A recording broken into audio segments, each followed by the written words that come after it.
Bonjour et bienvenue dans Lève-toi et brille, le podcast qui t'accompagne à révéler la lumière qui sommeille déjà en toi.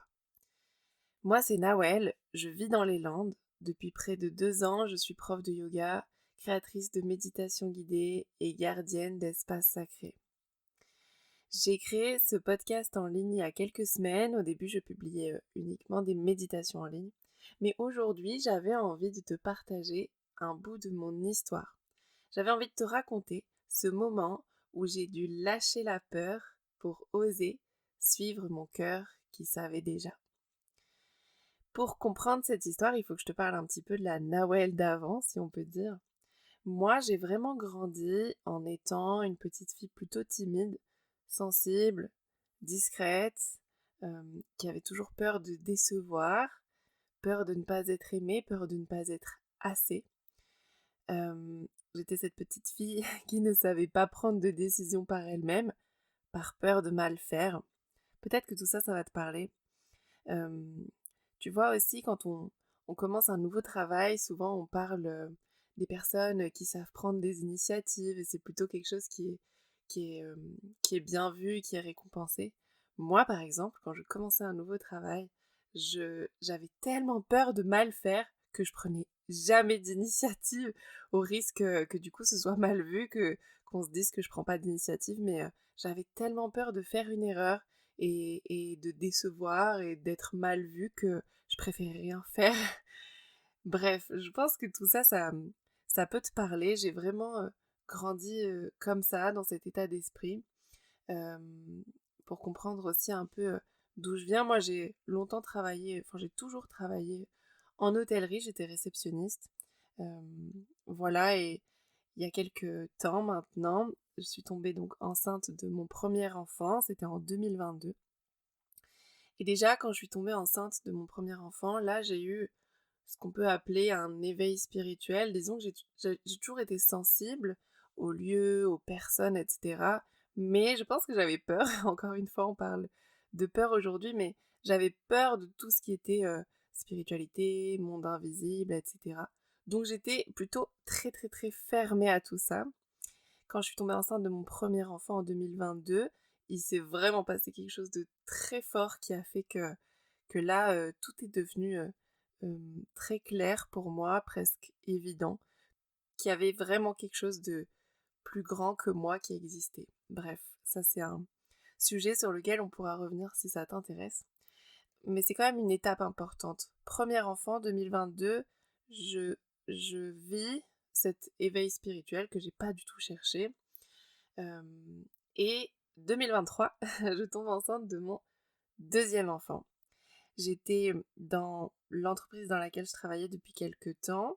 Ça se passait très bien jusqu'à ce que je tombe enceinte de mon deuxième enfant.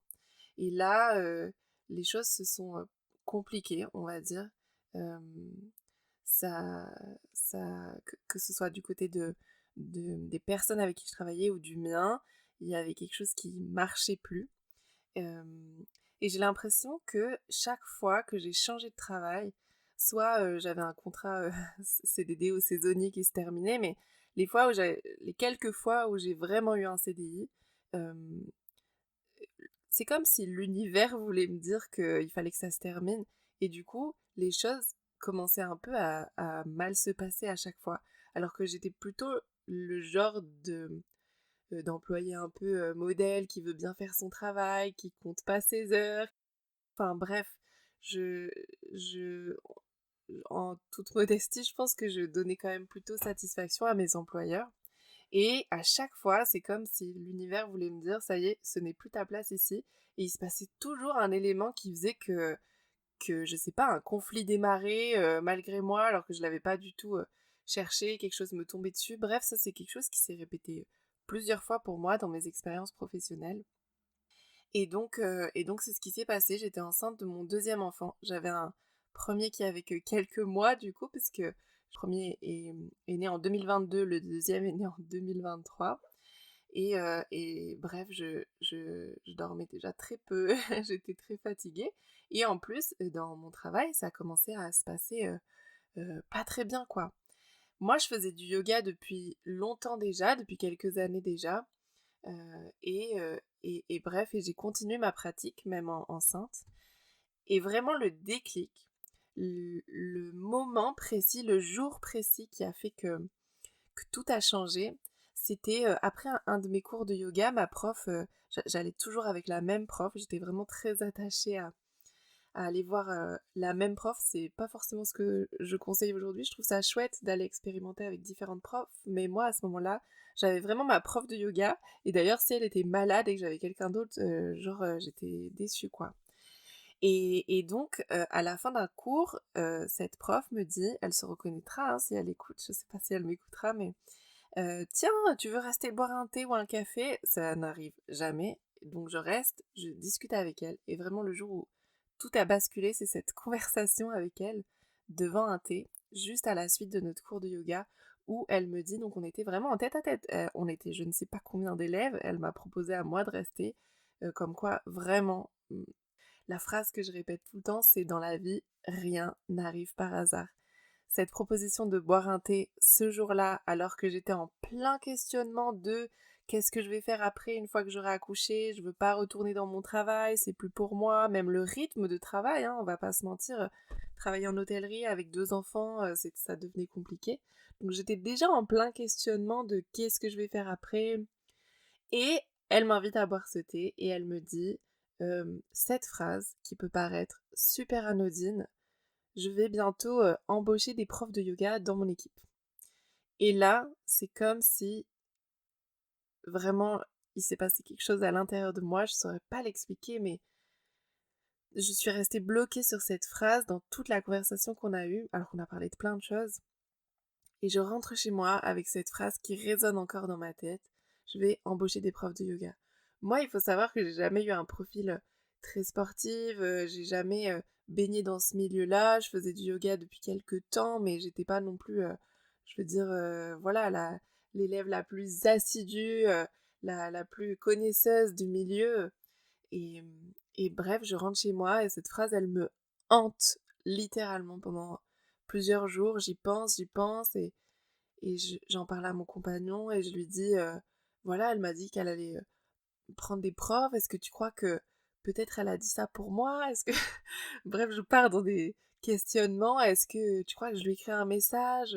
Et donc, il me dit, bah, vas-y, écris-lui un message. Donc, c'est ce que je fais. Et je lui dis, mais tu sais, quand on s'est vu il y a quelques jours, tu m'as dit que tu voulais embaucher des nouvelles profs. J'ai une question un peu bizarre, mais est-ce que tu crois que, par exemple, si je me formais, tu crois que tu pourrais peut-être envisager de m'avoir parmi ton équipe, tu vois? Et elle me dit, mais oui, en fait, elle me dit, je voulais te laisser faire ton cheminement par toi-même, mais j'y ai pensé en fait. Donc je te l'ai pas dit directement, mais j'y ai pensé. Voilà, et là c'est le début de toute une aventure, d'une vraie traversée qui va durer des mois. Donc je vous rappelle la situation, j'ai un enfant qui a quelques mois, je suis enceinte d'un deuxième, je suis toujours en CDI, mais je décide de quitter ce CDI et je me forme pour devenir prof de yoga. Donc là, j'ai vraiment traversé une tempête, je pense que ça te parlera probablement, mais j'étais, j'avais peur, j'ai passé des mois à douter, à me remettre en question, j'ai passé des mois remplis de nuits d'insomnie où je me disais mais qu'est-ce que je suis en train de faire? J'ai bientôt 2 enfants, j'ai une maison, j'ai un crédit maison comme tout le monde a payé. Si je me plante là, je plante tout le monde en fait. Et la petite fille, rappelle-toi, cette petite fille qui savait pas prendre des décisions par elle-même, qui avait toujours besoin de demander l'avis des autres pour être sûre qu'elle est sur le bon chemin, qui, qui, qui était discrète, qui était... Bref, et ben cette petite fille-là, je peux te dire que ça a été difficile, mais à la fois, ce qui se passait, c'était tellement plus fort. Euh, c'est exactement ça, lâcher la peur pour écouter son cœur. Je pense que la voix du cœur, elle est tellement plus forte que la peur, même si la peur, elle peut vraiment te figer, mais c'est sûr que j'avais peur, j'avais vraiment peur, mais, mais la peur, elle ne part pas, à moins qu'on avance. Elle se transforme vraiment pendant qu'on ose.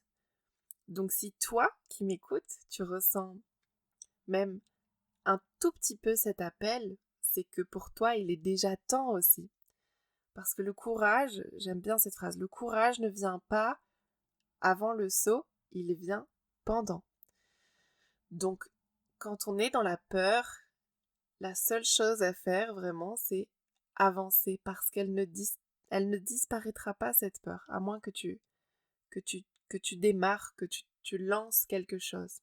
Donc évidemment, pendant ces mois-là, c'était très difficile à vivre, hein. Tout n'était pas tout rose, au contraire, j'étais couverte d'eczéma, je dormais pas, comme je te l'ai dit tout à l'heure, mais voilà, j'ai continué, quoi. C'était vraiment un appel qui était plus fort que tout ça, et je me suis formée, et j'ai commencé à travailler dans ce lieu, justement, où j'étais moi-même élève.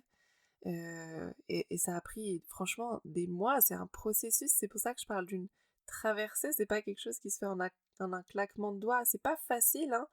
Je suis bien consciente quand je te parle de lâcher la peur pour suivre son cœur, c'est facile à dire, c'est pas forcément facile à faire, mais c'est possible, c'est possible. Et donc aujourd'hui, comme je te l'ai dit, bah, je suis depuis 2 ans prof de yoga, j'ai commencé à développer aussi des méditations guidées en ligne et en présentiel, je me suis formée, j'ai fait plein de choses, ma pratique elle a très vite évolué, et, euh, et j'ai vraiment, peut-être pour la première fois de ma vie, trouvé ou connecté avec cette sensation d'alignement. L'alignement, ça veut pas dire que tout est parfait, que tout est facile. C'est pas ça l'alignement. C'est juste sentir que tout est fluide. Euh, Même si tout n'est pas parfait, tout est fluide. Et c'est ça ce que j'ai trouvé en écoutant vraiment mon cœur, en ne laissant pas la peur me figer. J'ai trouvé cette sensation de liberté. euh, j'ai trouvé cette sensation d'alignement. J'ai trouvé l'amour de moi pour la première fois de ma vie. J'ai trouvé euh, une nouvelle vie, vraiment. Une nouvelle vie où cette petite Nawel qui était timide, elle est toujours là, elle sera toujours là, qui était réservée, qui avait peu confiance en elle, elle sera toujours là parce que c'est qui je suis. Mais elle ne dirige plus, elle ne m'empêche plus. Et aujourd'hui, j'ai découvert une nouvelle facette de moi parce que finalement, est-ce que, est-ce que se réduire à une seule case, c'est la vérité? Je ne crois pas. Je pense vraiment qu'il y a plusieurs facettes de nous qui existent et qu'on peut explorer toutes ces facettes en s'autorisant à quitter cette case. Même si ça fait peur, même si c'est difficile, on peut se permettre d'aller explorer de nouvelles cases, de nouvelles facettes de nous-mêmes. Et, euh, et voilà, et aujourd'hui j'ai créé vraiment une nouvelle vie, euh, celle que mon cœur connaissait déjà au fond. Aujourd'hui c'est devenu évident, mais, euh, mais voilà, j'ai vraiment appris que la peur, c'est pas un ennemi, elle est là pour te protéger, mais elle ne doit pas te diriger, cette peur-là. Suivre son cœur, c'est un chemin, celui de toute une vie, je crois. C'est pas une destination, ça je le dis souvent, il n'y a pas une ligne d'arrivée que tu franchis et bravo, j'ai réussi, j'ai trouvé ma mission, j'ai tout guéri. Non, ça n'existe pas, ça c'est utopique. C'est vraiment un cheminement, un chemin de toute une vie, sur lequel on apprend, sur lequel on expérimente, sur lequel on brille un petit peu plus à chaque pas.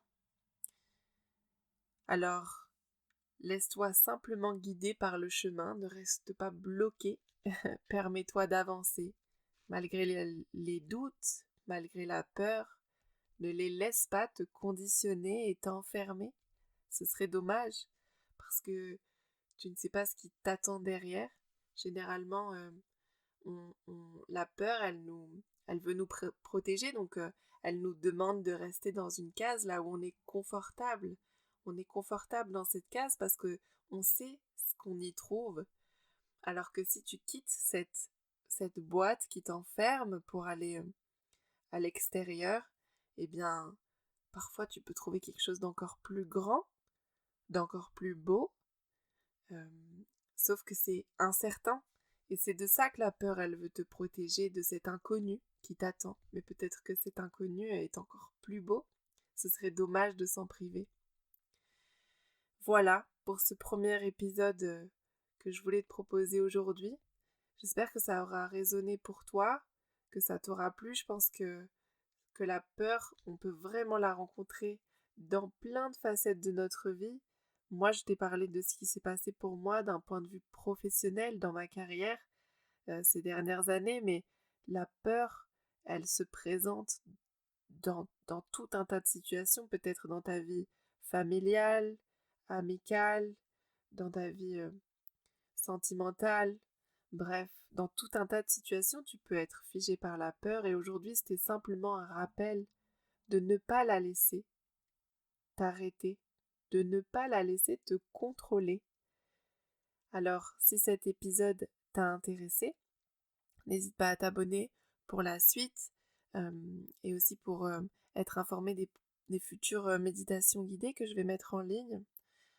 Tu peux me retrouver sur Instagram si t'es pas encore abonné en cherchant simplement Shavasana by Nawel. Et si cet épisode t'a parlé et que tu penses qu'il pourrait aider une amie à toi, n'hésite pas à le partager autour de toi. Merci d'avoir marché avec moi sur ce chemin. Prends une profonde inspiration. Expire. Lève-toi et brille.